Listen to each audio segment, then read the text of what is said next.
Welcome back. Today's guest, Karlin Clayton, has over 2 decades of experience in learning and development, supporting technology organizations and cybersecurity in particular. Along with her professional work experience, Karlin also has her master's in workplace learning and performance, and she holds several professional certifications that helped her level up her skill sets. Karlin, we're so excited to have you and to learn from you today. Let's go ahead and get started. Would you mind just giving a quick intro on your background? Sure. So thank you, Erika and Jax, for having me today. It's really great. So where did I start? I started out as an elementary school teacher. So I got my emergency certification. I didn't even go to school for teaching, but I needed a job and I had a Spanish degree and an English degree. And I just started teaching. After about 5 years, I realized I didn't enjoy the classroom, but I did enjoy that I was designing curriculum for the district. I did enjoy that I was working on a mentor teacher program. And so all of a sudden, these things that I was doing that I enjoyed, it made me realize that I enjoy teaching adults and that it wasn't children for me. And so I kind of happened by accident into a job when instructional design was really new, when e-learning was really new. And it was a company out of Boulder, and we were just developing e-learning courses for Skillsoft. And then we started building internal products, and that was really fun. We built our own LMS, and we built our own custom course builder, and I was the person who helped write those requirements, and I worked with the programmers, and then I was the person who went out and helped sell, and then I was the person who provided support. And so that technology piece of it just began to feel really comfortable, and it's like, I need to stay in this space. And eventually worked into a boutique e-learning firm, and that was, again, great, working with programmers and graphic designers and really seeing like the max that you could do with e-learning, and that was a really fun time. After that, shifted into more of a corporate environment. Went to work for a healthcare technology organization. Started off in product development, product education, and again was in more of the technical side of it. And then moved into HR. Got my master's in HR and organization development, and then so the shift into cyber was really natural because I'm like, oh, I know the tech space. And so yes, were there things I had to learn and learn the certifications? Absolutely. But I had that comfort with technology, and I knew how to speak to technology employees and leaders. And so it all has been very organic. I didn't plan it that way, but it happened very naturally. That's funny. That's actually what I was writing down over here. I was like, technology was an organic growth for you because it sounded very natural for you. It was just a very easy progression. And your background is it was kind of, it seems like kind of all over the place, but still within the technology space, being that you started in a schooling in like, what did you say? It was middle school? Was it middle school? Yeah, it was elementary and elementary. Yep. Yeah, so you went from elementary, then to healthcare, then to HR. And I like how you said it was kind of just a natural progression for you because you had this really baseline understanding of technology. And something we really like to do on this show is to demystify the space that somebody is working in. So it would be really curious, being in this space that you've been in, what are some of the biggest challenges you and your teams have faced in supporting technology organizations, specifically on the learning and the development side of the house? Sure. I think the first thing that has always been a challenge in the technology space is that things change so fast. So, whereas I worked for this one e-learning shop, and we were building, submarine sandwich animated programs and spending all this time. It's like you can't spend that kind of time developing these these deeply intricate technology programs because the technology is going to change. Or maybe it's about a product, but then the product name changes 6 months later, or then the audience changes. And so, you have to balance what the right amount of effort is to put into the build of a program with what is the shelf life really. So is this going to last 6 months? Is it 12 months? Or is it more than that? And then I think the other thing is, we say technology, that's a big bucket, like cyber is a big bucket. Well, there's engineers, there's help desk, there are programmers, there are sales engineers. There's all these different slices of technology. And so you can't just say, well, this is the technology vendor that I really like to use. Is it? Or is it really only meeting the needs of the cloud team? Or is it really only meeting the needs of the software engineers? And so you have to have multiple solutions in place, and sometimes it's hard to like to keep up with all of that.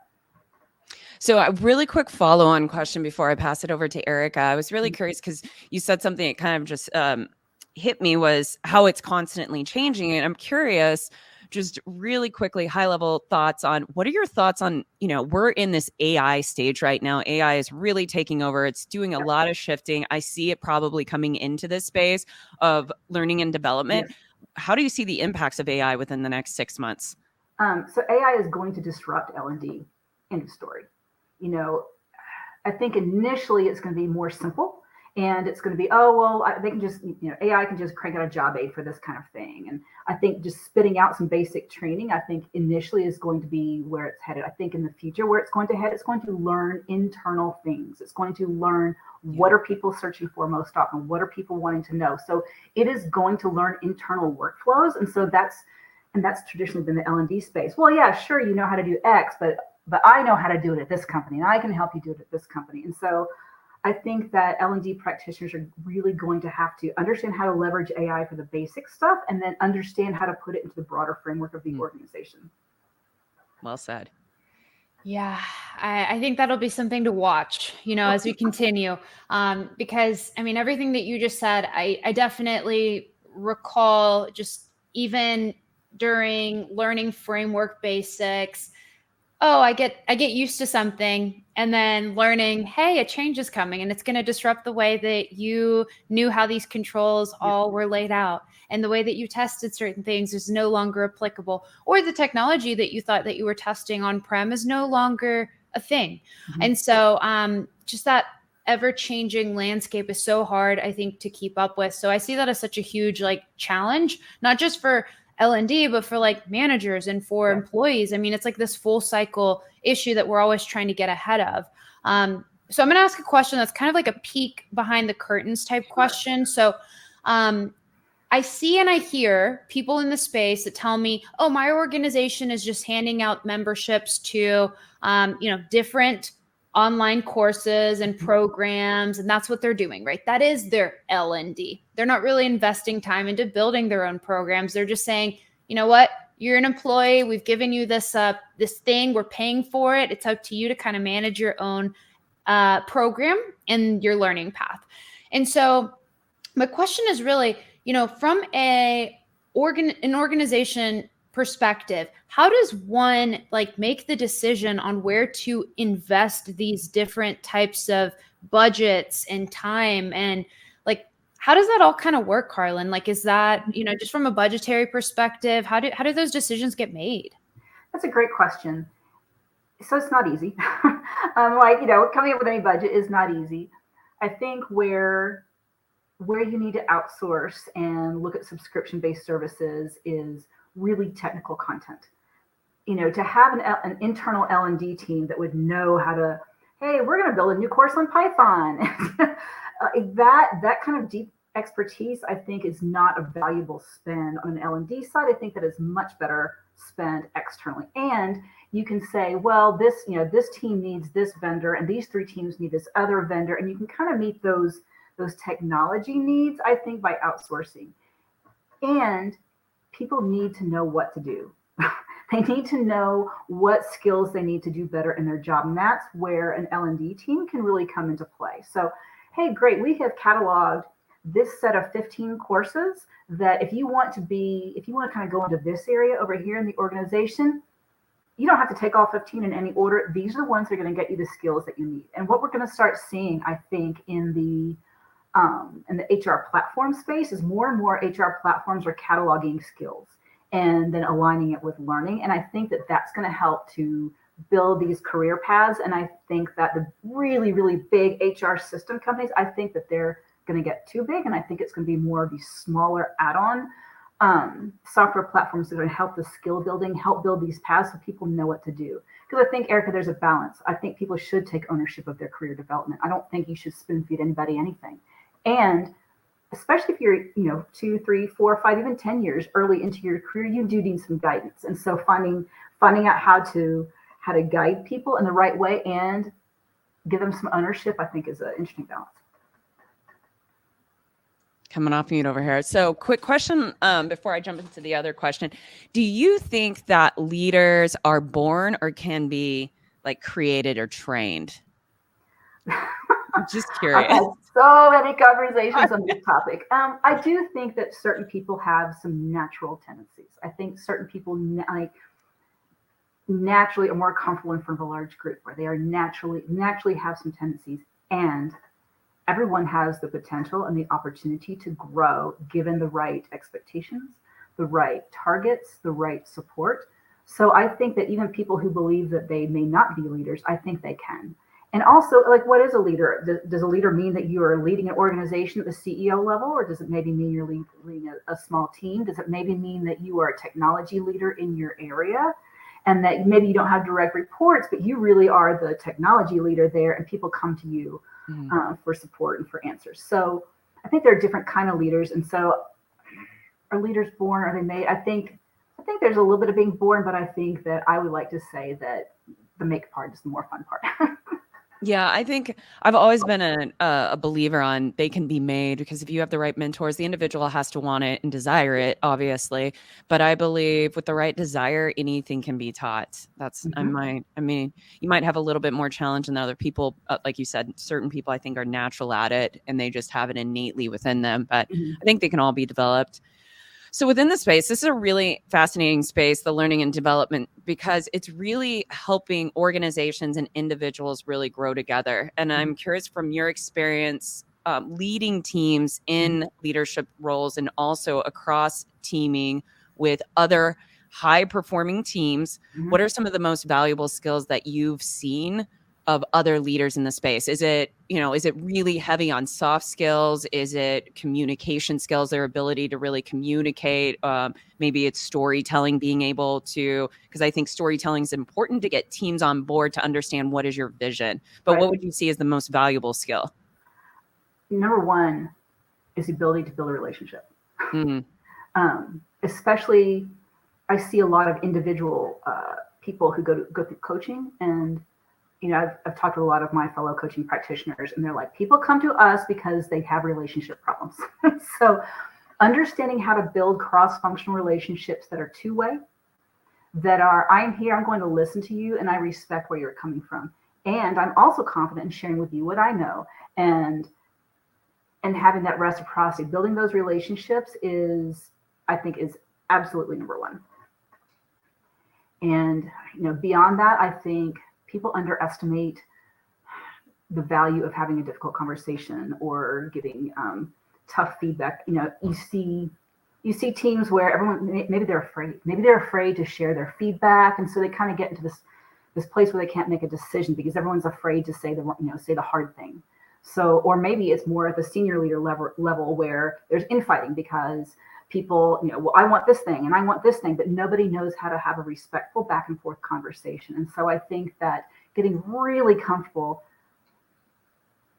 being in that uncomfortable space when it's a challenge, whether it's an organizational challenge or interpersonal challenge, whatever it might be, I think, to me, if you can develop that skill, that is going to take you places.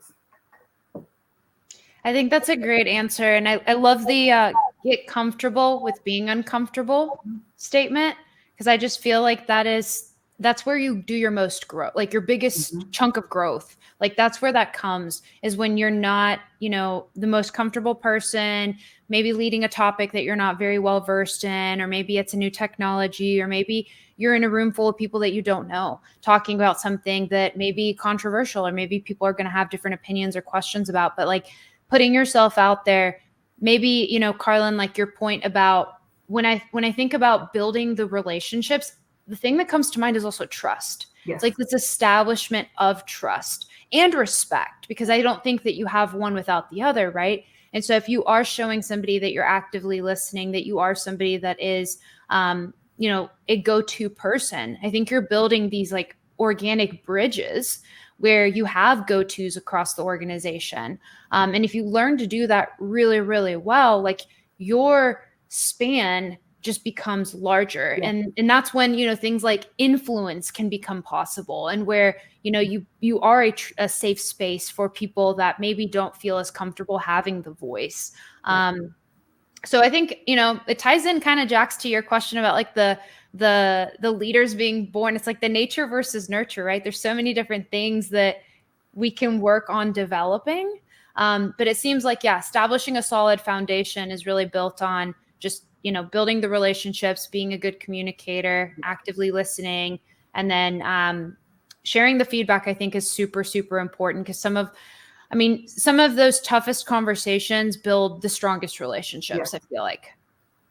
Well, and when have you ever received a piece of feedback that was going to help you improve, help you do something in a better way that you didn't appreciate? We always are so concerned about giving people some feedback that might make them uncomfortable. And every time we receive it ourselves, we're appreciative, as long as it's delivered in a respectful and constructive way, right? So why would we not do someone else that favor that we ourselves would appreciate? Absolutely. Even the good stuff, right? I feel like I hear so many constructive pieces of feedback, but I don't hear the same amount of the good ones. And that's something that I'm actively always trying to work against, and like work towards a goal of like, hey, let's just all get in a habit of also saying like, hey, great job responding to the client's questions today. Right. Or, hey, that email was super polished. Couldn't have said it better myself. Little things like that. But yeah, to your point, when I'm not receiving feedback, when I'm just hearing like everything's good, nothing to change, I'm kind of like, I'm hungry for more. So absolutely. I'm going to do a little bit of a pivot, since I know a lot of our listeners are actively, reaching out to Jax and I about transitioning to the cyberspace, or looking for, what they can do in the cyberspace. Sure. They're looking for different roles, or sometimes they're even just shooting us like their resumes, and they're asking, how do I better present myself? So I'm kind of trying to understand from your perspective, having serviced so many different areas of this industry, how can individuals that are looking to transition, whether it be technology or cybersecurity, how can they leverage some of the skill sets that they may not realize are so transferable, and highlight those in a way that helps them land the job that they want? Yep. So I guess I'll give you a little example. So I was just coaching an individual, and he's trying to get into cyber, and he went through a boot camp, and he doesn't have a college degree. He's just out of high school, went through this boot camp. He's like, well, what do I do now? It's like, can you just look at my resume? I'm like, I don't even know how to do this. And I went through his resume, and I looked, and he had worked for some retail company, and he had revamped their internal like timekeeping and scheduling system, and helped them through the implementation of some sort of like new way of doing it. And he had been sort of the back end support of it. I said, you have like 3 words about this like show somebody that you really own something on the technology side, because you don't have a lot of skills that you're able to bring to the table right now. You don't have a lot of experience, and so we really beefed up that piece for him. I think that when I talk to people who are looking to get into cyber, the first thing I do is I send them to the Paul Jeremy security certification roadmap site, and I'll send you guys that link. And cyber is so many things, and so I think once you begin to explore like the certifications and the different jobs, you can begin to see what skills you might have, what experience you might have that are transferable that maybe you didn't think about before. Because again, we talked earlier, that big bucket, it's not just cyber, right? There's so many facets. Another great place to do a little bit of research is on the CISA.gov site, and go to the NICE framework. And the NICE framework, again, shows like all these different kinds of ways that you can be involved in cyber. And again, it can relate back to anything that you have done. I hope that's helpful. Yeah, that was amazing. That was really helpful. And I would love if you did share that, because we can definitely, any of our listeners, you'll see it in the show notes. So definitely check all of that information that you provided out. Also, on top of that, if somebody's listening to the show and they want to be able to reach out to you and ask you questions, what would be the best way for them to be able to contact you? I am happy to work over LinkedIn. Find me on LinkedIn, shoot me a message. I'm super responsive, and I help a lot of people with their resumes. I help a lot of people just talk through what a transition might look like, or maybe you're a leader and you want to kind of like level up and go up. So I think LinkedIn would be a really great place to start. All right. So it's Karlin Clayton. Find her on LinkedIn. And thank you to all of our listeners. And if you're watching us on YouTube, thank you so much. Make sure to hit subscribe wherever you are listening to this show. And we will be airing episodes every other week. So we'll see you in 2 weeks. Thanks again, Karlin. Bye. Thank you. Bye.